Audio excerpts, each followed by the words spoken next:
Narcissistic personality disorder NPD എന്ന് നമുക്ക് ഷോർട്ടായിട്ട് പറയാം. ഈ പേഴ്സണാലിറ്റി ഡിസോർഡർ ഉള്ളവരെ ഐഡന്റിഫൈ ചെയ്യുക എന്ന് പറയുന്നത് വളരെ ഡിഫിക്കൽട്ടാണ്.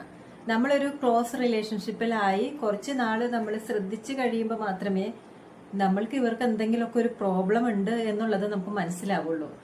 സാധാരണ മനുഷ്യന്മാർക്കൊന്നും ഇപ്പോൾ എനിക്ക് തന്നെ ഞാനൊരു സൈക്കോളജി ഈ ഒരു ഫീൽഡിലേക്ക് വരുന്നതിന് മുൻപ് ഈ പേഴ്സണാലിറ്റി ഡിസോർഡർ എന്താണെന്ന് പോലും എനിക്കറിയില്ലായിരുന്നു. ഇതിന് നമ്മളുടെ ലൈഫിൽ വളരെ ഇമ്പോർട്ടൻസ് ഉണ്ടെന്ന് പോലും എനിക്കറിയില്ലായിരുന്നു.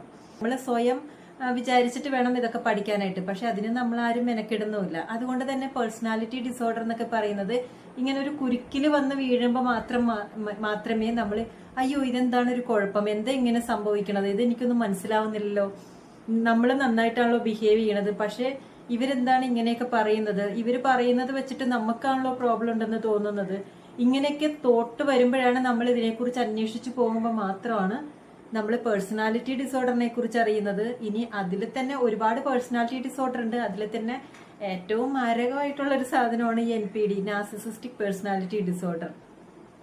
അതിൽ അങ്ങനെയുള്ള ഒരാളുടെ കൂടെയാണ് നമ്മൾ വന്ന് പെട്ട് കിടക്കുന്നതെന്ന് ആ സമയത്ത് മാത്രമായിരിക്കും നമ്മൾ വേദനയോടുകൂടി ഐഡന്റിഫൈ ചെയ്യുന്നത്. ഞാൻ തുറന്നു പറയട്ടെ, ഇങ്ങനത്തെ ഉള്ള ഒരാളെ കൂടി ജീവിക്കുക എന്ന് പറയുന്നത് വളരെ ഡിഫിക്കൽട്ടാണ്. ഇതൊരിക്കലും ട്രീറ്റബിൾ ആയിട്ടുള്ള കാര്യമൊന്നുമല്ല. കുറെ കാര്യങ്ങളൊക്കെ നമ്മൾ പറഞ്ഞു കൊടുക്കുമെങ്കിലും സത്യത്തിൽ ഇത് ട്രീറ്റ് ചെയ്യുക എന്ന് പറയുന്നത് വളരെ ബുദ്ധിമുട്ടാണ്. കാരണം ഈ NPD ഉള്ള ആളുകൾ ഒരിക്കലും കോപ്പറേറ്റ് ചെയ്യില്ല. അവര് ഇങ്ങനൊരു ഡിസോർഡർ ഉണ്ടെന്ന് ഐഡന്റിഫൈ ചെയ്യാൻ വേണ്ടിയിട്ട് അവര് എങ്ങും വരില്ല. പിന്നെ അവർക്ക് ഒരു പ്രശ്നവുമില്ല, മറ്റുള്ളവർക്കാണ് പ്രശ്നം എന്ന് പറയുന്ന ആളുകളായിരിക്കും ഈ NPD ഉള്ള ആളുകൾ.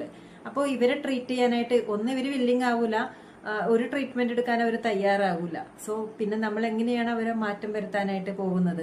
പിന്നെ അവരെല്ലാം തികഞ്ഞവരാണെന്ന് വിശ്വസിക്കുന്നവരും കൂടിയാണ്. സോ ഇങ്ങനത്തെ NPD ഉള്ള ആളുകളെ കണ്ടിട്ടുണ്ടെങ്കിൽ മനസ്സിലായി കഴിഞ്ഞാൽ അവിടെ നിന്ന് നമ്മൾ മാറി നിൽക്കുക. നമ്മളുടെ ഒരു ഇമോഷണൽ ഹെൽത്തിനും മെന്റൽ വെൽബീയിങ്, ഓവറോൾ വെൽബീയിങ്ങിന് നല്ലത് ഇവരിൽ നിന്നൊരു ബൗണ്ടറി വെച്ചിട്ട് ഏറ്റവും നല്ലത് മാറിപ്പോവുക എന്നുള്ളതാണ്. പക്ഷെ ചില റിലേഷൻഷിപ്പ് നമുക്ക് ഇട്ടെറിഞ്ഞിട്ട് പോകാൻ പറ്റുന്നില്ല. അങ്ങനത്തെ കേസാണെങ്കിൽ എന്തായാലും ഒരു ബൗണ്ടറി സെറ്റ് ചെയ്തിട്ടുണ്ടെങ്കിൽ നിങ്ങളുടെ ജീവൻ നിങ്ങൾക്ക് രക്ഷിക്കാനായിട്ട് പറ്റും.